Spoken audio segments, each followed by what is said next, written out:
तो भाइयों, world century में जोएबे की अर्ली लाइफ, जोएबे का क्रू और ईमू के धोखे के बारे में तो मैंने मेरी पहले की वीडियो में बता दिया है। तो अब आज बात करेंगे ग्रेट वॉर की, जिसमें जोएबे अलायंस वर्सेस ईमू एंड 20 किंगडम्स होगा। तो अब समझ जाओ वीडियो कितनी ज्यादा खतरनाक होने वाली है। लास्ट तक जरूर देखना, कुछ ऐसा बताने वाला हूँ जो आपने कभी सोचा नहीं होगा। तो चलिए शुरू करते हैं और जोएबे की डिफीट देखते हैं। पर उससे पहले ये मेरे चैनल का सब्सक्राइब रेशियो देखो कितना खराब है, जिसे आप सही करवा सकते हो चैनल को सब्सक्राइब करके।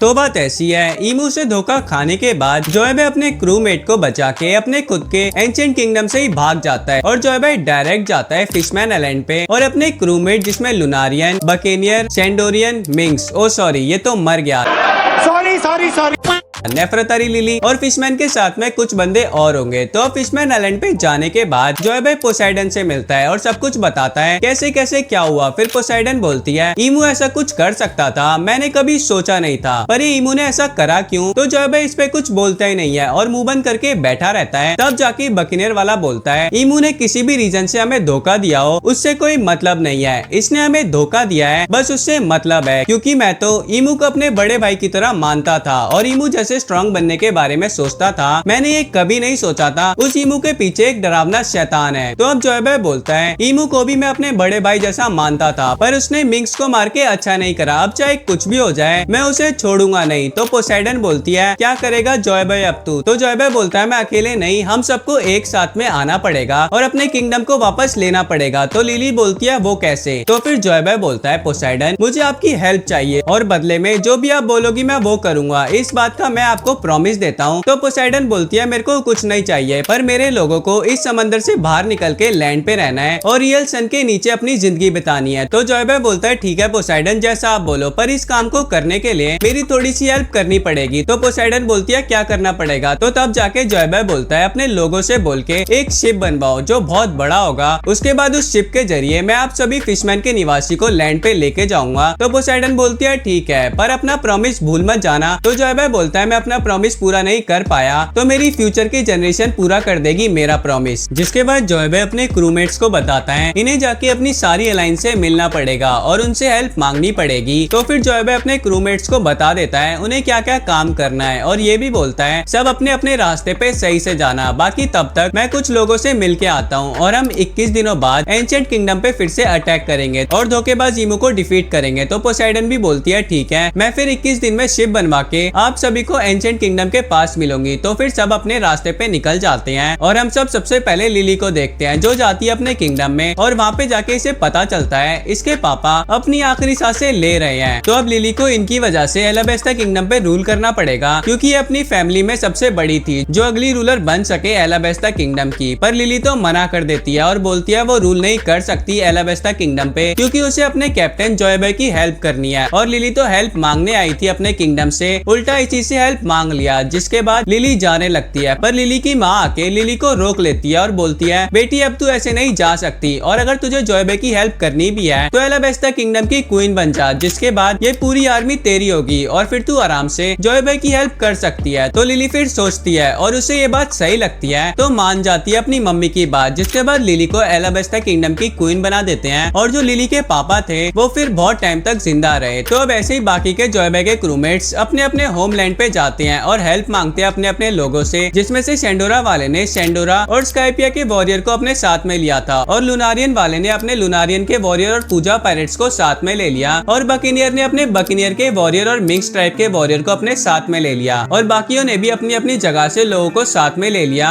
और अब वहीं से हम एंशिएंट किंगडम पे देखे, वहाँ के लोग सब मजे में थे, किसी को किसी बात की दिक्कत नहीं थी। पर बहुत से एंशिएंट किंगडम में रहने वाले लोगों ने शुरू में ये सोचा कि हो सके तो ईमू ने जो बताया है वो झूठ हो और असल में जोएबे ने कभी कुछ गलत करा ही नहीं। तो अब इस चीज पे जो भी लोग बात करते थे वो धीरे धीरे गायब होने लगे। फिर जब लोगों को ये लगा कि ये ईमू और जोएबे से रिलेटेड ऐसी बातें करने से लोग गायब हो रहे हैं, तो लोगों ने ऐसी बातें करना ही छोड़ दिया और जो भी लोग ईमू की तारीफ करते उसके साथ सब अच्छा हो रहा था। तो एंशिएंट किंगडम के लोग ईमू की बात करने लगे थे। तो अब हम ईमू को देखते हैं जो 5 एल्डर को डांट रहा होता है क्योंकि जोएबे को ढूंढ नहीं पा रहे थे। तो तभी ईमू बोलता है 5 एल्डर से तुम सब किसी काम के नहीं हो, तुम्हें मैंने इतनी ज्यादा पावर दिया है, पर तुम बस ये छोटे छोटे लोगों के सामने यूज कर पा रहे हो और जॉय भाई तुम लोगों को मिल ही नहीं रहा। तो 5 एल्डर में से एक बोलता है, इमू सामा, हमें जॉय भाई के बारे में तो पता नहीं चल रहा, पर हम जल्दी बाकियों के बारे में पता चल जाएगा। और हमने आपके फॉर्मर क्रूमेट्स में से एक लिली के बारे में पता लगा लिया है, जो अब एराबेस्टा किंगडम की क्वीन बन गई है। तो इमू बोलता है, लगता है जो मैंने प्लान करा था वो बहुत सही चल रहा है, अब बहुत जल्दी लिली मेरी होगी। तो अब जल्दी से मीटिंग रखो 20 किंगडम्स की, जिसमें से एक एराबेस्टा किंगडम भी होना चाहिए। तो 5 एल्डर बोलते हैं, जैसा आप ऑर्डर दे इमू सामा, पर वो जॉय भाई का क्या करना है। तो इमू बोलता है, वो बहुत दिनों तक छुपके नहीं रहेगा, उसके अंदर आग लगी होगी मेरे से मिलने की, क्योंकि मैंने उसे धोखा देने के साथ में मिंक्स वाले को मार दिया उसके सामने। तो वो बहुत जल्दी खुद ही आएगा मेरे पास, जिसके बाद उसके पास कोई सी भी पावर हो मेरे आगे कुछ भी नहीं कर पाएगा। तो अब हम यहीं से जॉय भाई को देखते हैं, जो जुनेसा की पीठ पे बैठा होता है और ये जुनेसा से बात करता है वॉइस ऑफ ऑल थिंग्स के जरिए, जिसमें जुनेसा बोलता है, जॉय भाई तुम्हें याद नहीं होगा, पर मैं ही तुम्हें सी में से बचा के वानो लेके गया था और उस फैमिली के पास छोड़ा। तो जॉय भाई बोलता है, मुझे ये तो याद नहीं आपने मुझे कैसे बचाया, पर मेरे को मेरी मम्मी ने इतना तो बताया है कि आपने मेरी जान बचाई थी एक बार। और जुनेसा, मुझे आपको एक काम देना है। तो जुनेसा बोलता है, क्या काम है। तो जॉय भाई बोलता है, मेरे क्रू में एक मिंक्स ट्राइब का वॉरियर था जिसको इमू ने मार दिया, अब आपको उसके पूरे ट्राइब को जैसे आपने मुझे बचाया है वैसे ही बचाना है, अगर मुझे कुछ हो जाता है। तो जुनेसा बोलता है, जॉय भाई तुझे कुछ नहीं होगा, जब तक मैं जिंदा हूँ मैं कुछ नहीं होने दूंगा तुझे।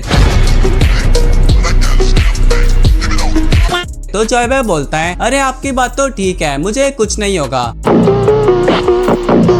पर मिंक्स ट्राइब को सेव करना, वो बेचारे अब बहुत अकेले हो गए हैं। तो जुनेसा बोलता है, ठीक है, और लो हम पहुंच गए वानो कंट्री में। तो फिर जॉय भाई जुनेसा के ऊपर से नीचे आता है और जाता है अपने घर पे, जहाँ पे जब ये अपने घर पे पहुंचता है तो जॉय भाई अपने घर का गेट खोलता है, जिसके बाद जब जॉय भाई की सौतेली मम्मी जॉय भाई को देखती है और जॉय भाई को पकड़ के रोने लगती है, तब वो बोलती है, जॉय भाई मेरे बच्चे तू इतने दिनों से कहाँ गया था, हमने तुझे कहाँ कहाँ नहीं ढूंढा, पर बाद में हमें पता चल गया था कोई सी में ऐसा घूम रहा है जो लोगों को बचा रहा है, तो हम समझ गए थे वो तू ही होगा, पर मुझे अपनी आंखों से तुझे देखना था, तो तूने आने में इतनी देर क्यों कर दी। और तभी जॉय भाई का सौतेला पापा आके बोलता है, बता जॉय भाई तूने आने में इतनी देर क्यों कर दी, तेरी माँ और मैं कितने परेशान हुए हैं तेरे लिए। तो जॉय भाई फिर बोलता है, सबसे पहले तो आप लोग रोना बंद करो, और मैं आप लोगों को सेव करने की वजह से यहाँ पे अभी तक नहीं आया था, पर अब आ गया हूँ तो आप लोगों के साथ में रहूंगा, बस एक छोटा सा काम है मुझे वो पूरा करना है। तो अब ये बताओ मेरे भैया कहाँ है। तो जॉय भाई का सौतेला पापा बोलता है, तेरा बड़ा भाई तो शोगन के पास है। तो जॉय भाई बोलता है, अब ऐसा क्या कर दिया भैया ने जो शोगन के पास में है। तो जॉय भाई की सौतेली मम्मी बोलती है, तेरे बड़े भाई ने कुछ नहीं करा, बल्कि अब वो शोगन का सबसे खास आदमी बन गया है, तो शोगन के पास में है। तो फिर जॉय भाई बोलता है, ठीक है, फिर मैं अभी जाता हूँ भैया से मिलने, लगता है मैं जैसे सोच के आया था उससे अच्छा होने वाला है। तो फिर क्या ही था, जॉय भाई निकल लेता है शोगन कासल की तरफ, और रास्ते में जाते हुए वानो के लोगों से मिलके जाता है, और सब जॉय भाई को जिंदा देख के खुश थे और जॉय भाई से उसकी जर्नी के बारे में पूछने लगे। तो जॉय भाई सबको बोलता है, जब सही टाइम आएगा तब बताएगा ये अपनी जर्नी के बारे में। तो फिर ऐसे ही सबसे मिलके जॉय भाई शोगन के कासल में पहुंच जाता है और जॉय भाई डायरेक्ट जाके शोगन से मिलता है और जॉय भाई बोलता है इसे इनकी हेल्प चाहिए अपने एंशिएंट किंगडम को वापस पाने और इमू को डिफीट करने के लिए। और जॉय भाई जब एंशिएंट किंगडम का किंग बन जाएगा तो वानो की हेल्प करेगा और इनके बॉर्डर को बाहर की दुनिया से सेपरेट कर देगा। तो अब बात ऐसी है कि जो व्हाइट सेंचुरी का वानो था उसे कंट्री ऑफ गोल्ड बोलते थे, क्योंकि वहाँ पे बहुत ज्यादा रिसोर्सेज थी, जिसके कारण से बाहर के लोग यहाँ पे अटैक करते रहते थे। और वानो के जो समुराई थे वो स्ट्रॉन्ग तो थे, पर जब से डेल फ्रूट आए हैं तब से समुराई डेल फ्रूट यूजर का ज्यादा कुछ नहीं कर पाते थे। तो फिर वानो का शोगन बोलता है हमें तुम्हारी हेल्प की कोई जरूरत नहीं है और हम खुद ही आउटसाइड लोगों से लड़ सकते हैं, क्योंकि हमारे पास अब पहले से ज्यादा अच्छे समुराई की फोर्स है। ऊपर से जब से तेरे भाई ने समुराई की फोर्स को ज्वाइन करा है तब से कोई भी वानो में एंटर नहीं कर पाया। और तभी शोगन बोलता है द लेजेंडरी समुराई शिमोत्सुकी शोमा अंदर आओ, जिसके बाद शोगन के रूम में जॉय भाई का बड़ा भाई शिमोत्सुकी शोमा अंदर आता है, जिसको और फील करके जॉय भाई को पता चल जाता है जो उसे चाहिए वो यही है। तो अब समझ जाओ ये जो शोमा है वो र्यूमा का एंसेस्टर है।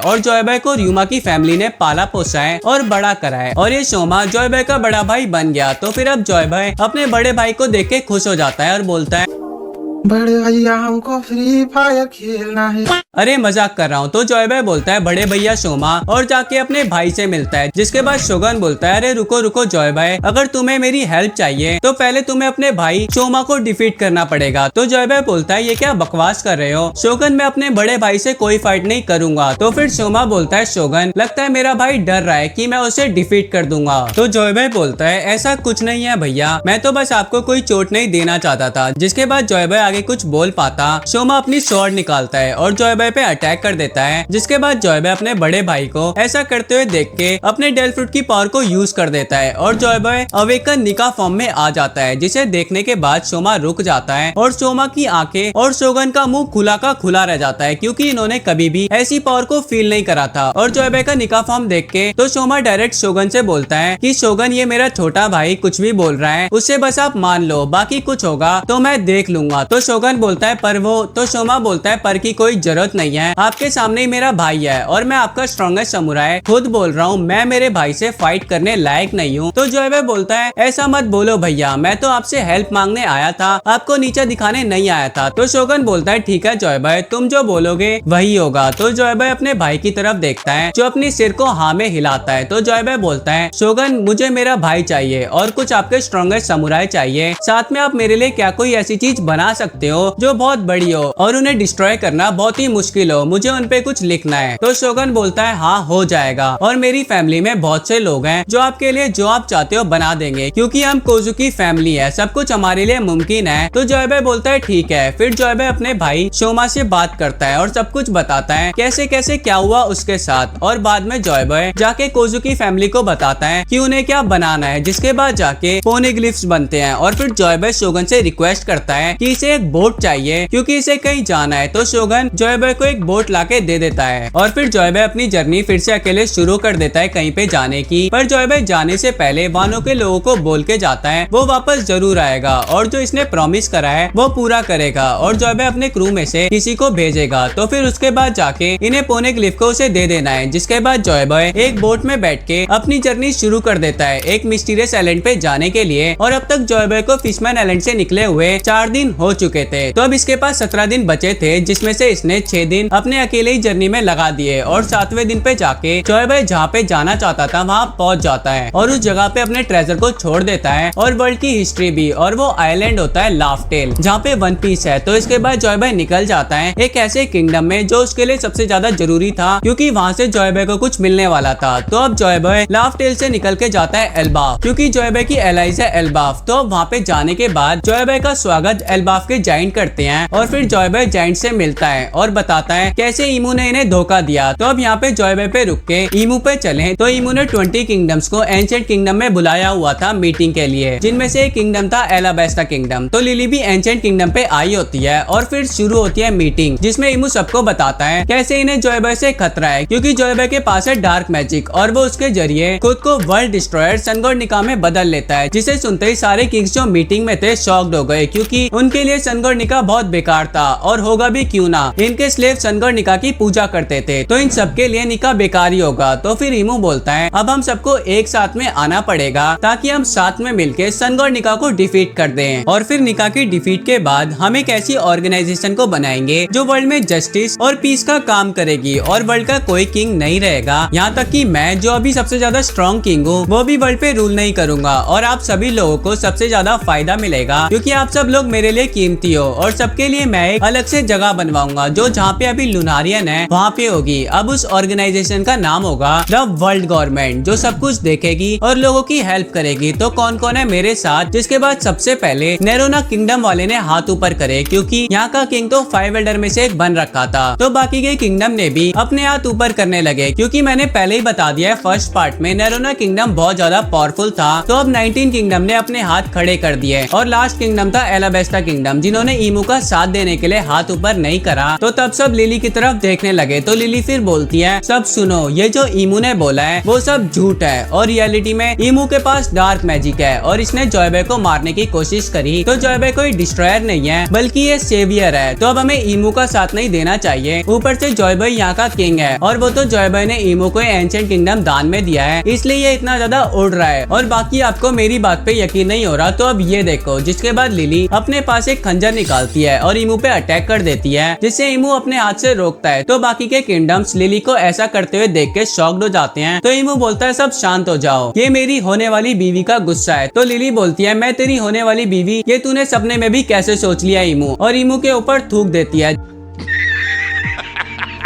जिसके बाद फाइव एल्डर ईमू के पास आने लगते हैं। तो ईमू फिर फाइव एल्डर को इशारे से रुकने के लिए बोलता है, जिसके बाद ईमू बोलता है मेरी प्यारी लिली, तू मेरी होने वाली बीवी है, अगर यकीन नहीं हो रहा तो अपने बाप से पूछ ले जो यहीं पे बैठा है। तो लिली फिर पीछे देखती है और लिली का बाप नीचे बैठा होता है और बोलता है मेरी बेटी, ईमू जो बोल रहा है वो सच है। मैं जब एलाबेस्टा का किंग था तो मैंने तेरी शादी ईमू से फिक्स कर दी थी, तो अभी मेरी इज्जत की बात है, तू ये शादी करके रहेगी। तो लिली बोलती है पापा ये आप कैसे कर सकते हैं। जिसके बाद लिली वहाँ से भाग जाती है और तब लिली का बाप बोलता है हम एलावेस्टा किंगडम के लोग भी रेडी हैं ईमू का साथ देने के लिए। और तभी ईमू के पास एक फाइव एल्डर में से आता है और बोलता है ईमू सामा, हमने जॉयबॉय से रिलेटेड एक बहुत जरूरी बात पता चली है। तो फिर वो एल्डर बोलता है कि जॉयबॉय के नकली माँ बाप वानों में रहते हैं और ये बात हमारे खुफिया आदमी ने बताई है। तो ईमू बोलता है तो नल्ले सोच कर रहा है, जाके ईमू के माँ बाप को पकड़ के लेके आ। फिर फाइव एल्डर निकल जाते हैं वानों के लिए और एक कुछ ही दिनों में वानों पहुँच के जॉयबॉय के सौतेले माँ बाप को उठा लेते हैं, वो भी बिना किसी को कुछ पता चले। तो अब जॉयबॉय पे वापस आए तो जॉयबॉय एल्बाफ में यहाँ के जाइंट के साथ ट्रेनिंग कर रहा होता है और इसने यहाँ के जाइंट को अपना अवेकन डेल फ्रूट भी दिखा दिया। तो सब जॉयबॉय को निकाह मानने लगे और इन्होंने जॉयबॉय का साथ देने के लिए हाँ भी बोल दिया, जिसकी वजह से जॉयबॉय एल्बाफ में ट्रेनिंग कर रहा होता है। और उसी टाइम पे जो एल्बाफ का एल्डर था उसने तो जॉयबॉय को एक स्वॉर्ड और शील्ड भी दिया और ये बोला कि ये सनगॉड निकाह यूज करता था और अब जॉयबॉय सनगॉड निकाह है, तो अब जॉयबॉय का अधिकार है स्वॉर्ड और शील्ड को यूज करने का। तो जॉयबॉय एल्बाफ के एल्डर की ये बात सुन के स्वॉर्ड और शील्ड को एक्सेप्ट कर लेता है, जिसके बाद जॉयबॉय ने स्वॉर्ड और शील्ड को भी यूज करा अपने अवेकन डेल फ्रूट फॉर्म में। तो अब जैसे फिर 20 दिन बीत चुके थे और सब कुछ हर पर्सन के हिसाब से चल रहा था, सबको लग रहा था उसका प्लान बेस्ट है, तो किसी को ये लग रहा था उसका प्लान बेस्ट है, पर प्लान तो अब एक ही बंदे का चलने वाला था,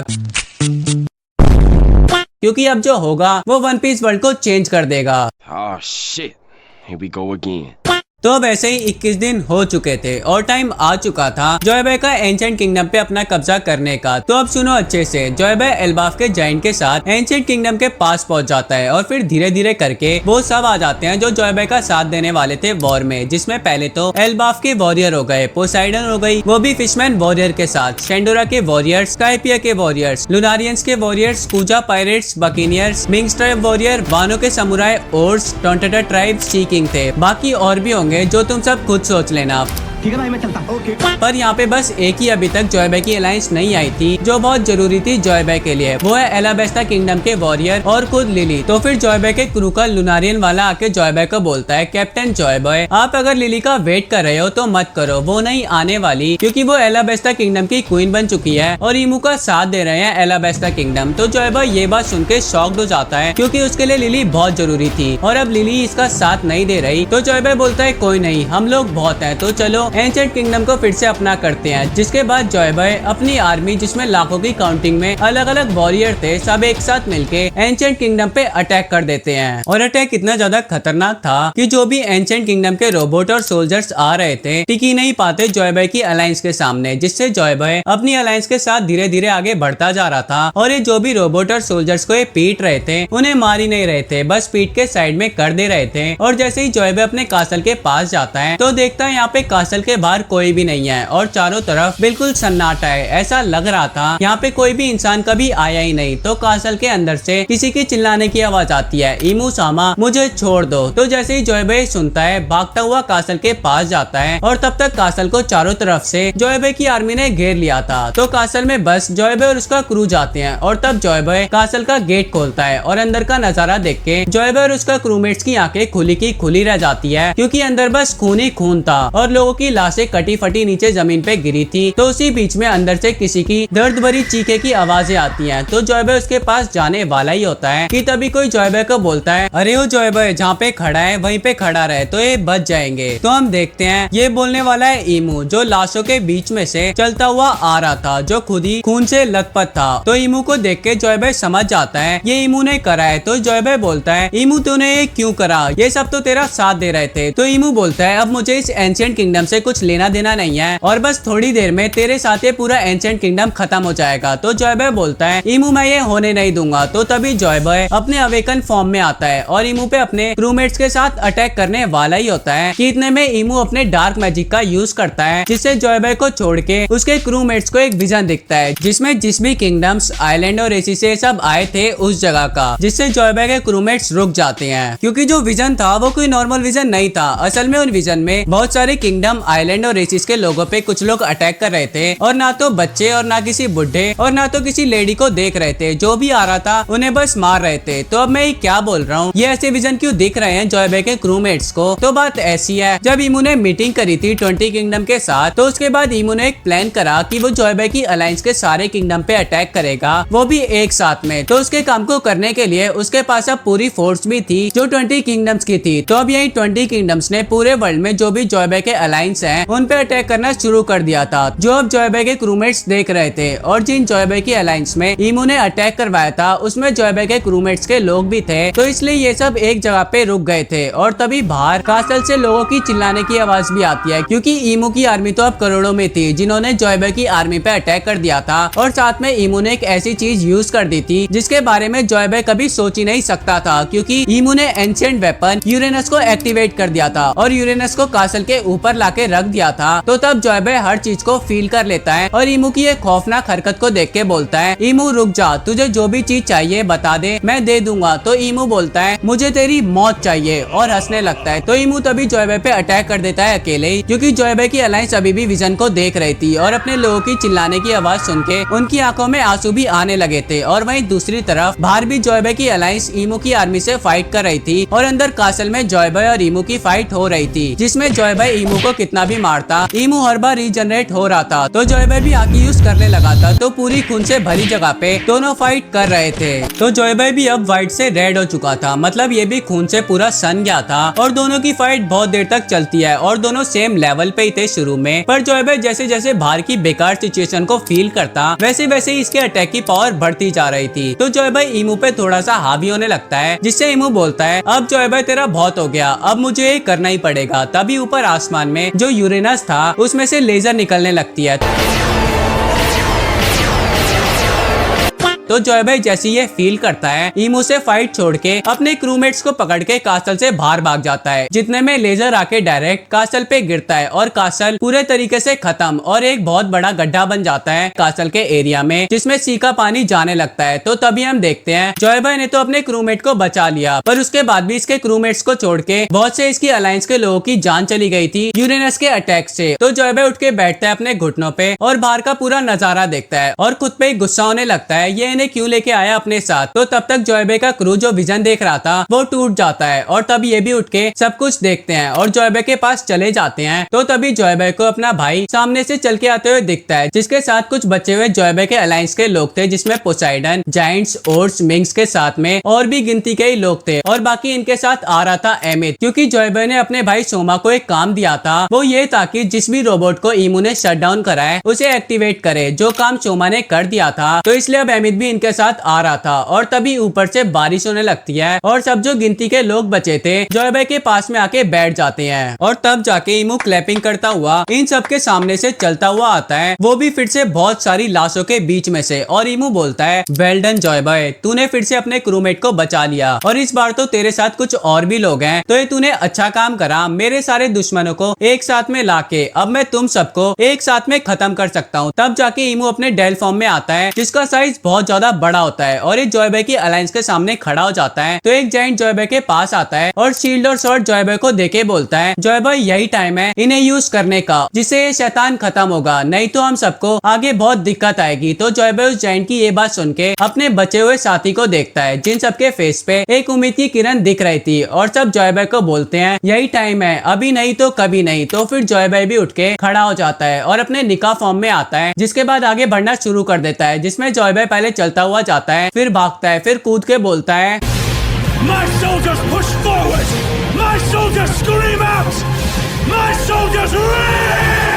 और तभी ये सब मिलके ईमू पे अटैक कर देते हैं। जॉयबॉय और इसके अलायंस ने एक साथ में मिलके ईमू को बहुत मारा, पर ईमू हर बार रीजनरेट होते हुए जा रहा था। और जब जॉयबॉय देखता है कोई अटैक का असर नहीं हो रहा था, वो अपनी स्वॉर्ड से ईमू पे मारता है, जिससे ईमू की चीखें निकलती हैं और साथ में हाकी की बहुत बड़ी वेव भी, जिससे जॉयबॉय को छोड़ के सब पीछे जाने लगते हैं। तो तभी ईमू अपनी टेल से जॉयबॉय को पकड़ लेता है और जॉयबॉय को दबाने लगता है, पर जॉयबॉय कॉन्कर हाकी का वेव छोड़ता है, जिससे ईमू की जॉयबॉय के ऊपर से पकड़ लूज हो जाती है और जॉयबॉय तुरंत स्वॉर्ड को ईमू में फिर से मारता है। पर इस बार जॉयबॉय ने स्वॉर्ड को एडवांस कॉन्कर हाकी से कोट कर दिया था, तो ईमू की चीखें सी में बहुत दूर तक जा रही थी, जिसके कारण से लिली जो एंशिएंट किंगडम की तरफ आ रही थी वो ईमू की चीखें सुन लेती है। और लिली के साथ में जॉयबॉय के सौतेले माँ बाप भी थे, जो बस थोड़ी देर में एंशिएंट किंगडम पहुंचने वाले थे। और वहीं अब ईमू अपनी टेल से कहीं भी किधर भी मारने लगा था, तो तभी वहाँ पे 5 एल्डर आ जाते हैं और ईमू को ऐसा देख के जॉयबॉय पे अटैक करने की कोशिश करते हैं। पर तब तक जॉयबॉय की अलायंस फिर से उठ खड़ी होती है और 5 एल्डर पे सब एक साथ में अटैक कर देते हैं, जिससे 5 एल्डर की फाइट शुरू हो जाती है जॉयबॉय के क्रूमेट और अलायंस से, जिसमें हाकी पे हाकी हो रहा था खतरनाक वाला। और अब जॉयबॉय और ईमू ने अपनी फाइट अकेले शुरू कर दी थी, जिसमें जॉयबॉय और ईमू भी हाकी यूज कर रहे थे और दोनों ने एक दूसरे को बहुत मारा। पर ज्यादा पिटाई ईमू की हुई, क्योंकि जब भी ईमू अटैक करने की कोशिश करता, जॉयबॉय अपनी शील्ड से रोक लेता ईमू के अटैक और खुद ही अपनी स्वॉर्ड से उल्टा ईमू पे अटैक कर देता, जिससे अब ईमू को इंजरीज होने लगी थी। और बाकी 5 एल्डर और जॉयबॉय की अलायंस में 5 एल्डर ने जॉयबॉय की अलायंस के कुछ लोगों को मार दिया था, पर 5 एल्डर की भी पिटाई बहुत हुई और ऐसा बहुत देर तक चला। और कुछ टाइम बाद जब कोई भी हार मानने को रेडी नहीं था, तो ये नल्ला ईमू यूरेनस को फिर से यूज कर देता है, वो भी 5 एल्डर्स और ईमू के अलायंस के ऊपर ही, जिसमें ईमू 5 एल्डर को बोलता है कुछ भी हो जाए अपनी जगह से हिलना नहीं और इन सब कीड़े मकोड़ों को पकड़ के रखना। जिसके बाद 5 एल्डर जैसा ईमू बोलते हैं वैसा ही करते हैं। तो जॉयबॉय जब भी फील करता है यूरेनस फिर से यूज होगा, वो भी इसके ही बंदों पे, तो उन्हें बचाने के लिए उनके पास जाने लगता है। पर ईमू इस बात का फायदा उठा के अपनी टेल को जॉयबॉय के आर पार कर देता है और ईमू जॉयबॉय को अपनी टेल में लटका लेता है। तब तक यूरेनस के कारण से जॉयबॉय की अलायंस जॉयबॉय के सामने ही मर जाती है और ईमू हंसने लगता है और बोलता है ये तो अभी कुछ नहीं है, तेरे लिए 2 मेहमान अभी और हैं। तो जॉयबॉय अपने सामने अपनी अलायंस की डेथ देखने के बाद पागल हो जाता है और खुद को ईमू की टेल से निकाल के ईमू पे अटैक कर देता है। और तब 5 एल्डर भी रीजनरेट होके जॉयबॉय पे अटैक करने की कोशिश करते हैं, पर जॉयबॉय 5 एल्डर को एक हाकी मार देता है, जो अटैक इतना ज्यादा खतरनाक था कि 5 एल्डर अपने ह्यूमन फॉर्म में आ जाते हैं। और ऐसा ही अटैक जॉयबॉय ईमू पे करता है, जिससे ईमू भी अपनी डेविल वाली ट्रांसफॉर्मेशन लूज कर देता है और नॉर्मल बन जाता है। तो जॉयबॉय ईमू को बहुत मारता है, जिससे ईमू अपने मुंह से खून निकालने लगता है और बोलता है जॉयबॉय मुझे छोड़ दे, मैं तुझसे भीख मांगता हूँ। पर जॉयबॉय कुछ भी नहीं सुनता और ईमू को मारता रहता है। फिर कुछ देर तक ईमू की पिटाई होने के बाद कोई जॉयबॉय को बोलता है जॉयबॉय रुक जाओ। तो जॉयबॉय देखता है ये बोलने वाली थी लिली, और लिली के साथ में जॉयबॉय के सौतेले माँ बाप, जिन्हें देखते ही जॉयबॉय रुक जाता है और बस इसी मौके का फायदा उठा के ईमू जॉयबॉय से बच के दूर जाके उठ के बैठ जाता है और 5 एल्डर को इशारे करता है जॉयबॉय के माँ बाप को पकड़ने के लिए। जिसके बाद जॉयबॉय के सामने ही 5 एल्डर्स उसके माँ बाप को पकड़ लेते हैं। तो जॉयबॉय बोलता है मम्मी पापा आप यहाँ कैसे? तो ईमू बोलता है उनसे क्या पूछ रहा है, मुझसे पूछ, मैं बताता हूँ ये यहाँ पे कैसे आ गए। तो बात ऐसी है, जो तेरा हाथी है जुनेसा, उसने मुझे तेरे माँ बाप की लोकेशन बताई है, क्योंकि जब हम अपनी जर्नी पे थे और तू जुनेसा से पहली बार मिला था, तभी से मैं समझ गया ये जुनेसा मेरे बहुत काम आएगा, इसलिए मैंने उसे अपने कंट्रोल में तभी से रखा और तेरी हर एक चीज के बारे में जान लिया जो जुनेसा जानता था। और माँ बाप की लोकेशन भी इसी ने मुझे बताया, जिससे मैंने इन्हें किडनैप कर लिया। तो अभी मेरे सबसे बड़े दुश्मन के नकली माँ बाप तेरे सामने मरेंगे। तो जॉयबॉय बोलता है नकली माँ बाप बोलने की तेरी हिम्मत कैसे हुई? तो जॉयबॉय ईमू पे अटैक करने की कोशिश करता है, पर अब तो जॉयबॉय अपनी निकाह की पावर को लूज कर चुका था, जिससे एक बुढ़ा बन गया था, जिससे इसका हिलना भी अब बहुत मुश्किल होने लगा था। तो ईमू बोलता है मेरे बेटे इतना हिल मत, तुझे अपनी रियल माँ के पास जाना है जो मेरे से बच के भाग गई थी, तो अब तू चुपचाप से मर जा, जिससे निकाह का डेल फ्रूट मेरा हो जाए। तो फिर ईमू इशारे करता है 5 एल्डर को कि वो जॉयबॉय के सौतेले माँ बाप को मार दे। तो वो ऐसा ही करते हैं और 5 एल्डर जॉयबॉय के सामने इसके माँ बाप को मार देते हैं, पर जॉयबॉय कुछ कर ही नहीं पाता और जॉयबॉय वहीं बैठे बैठे रोने लगता है।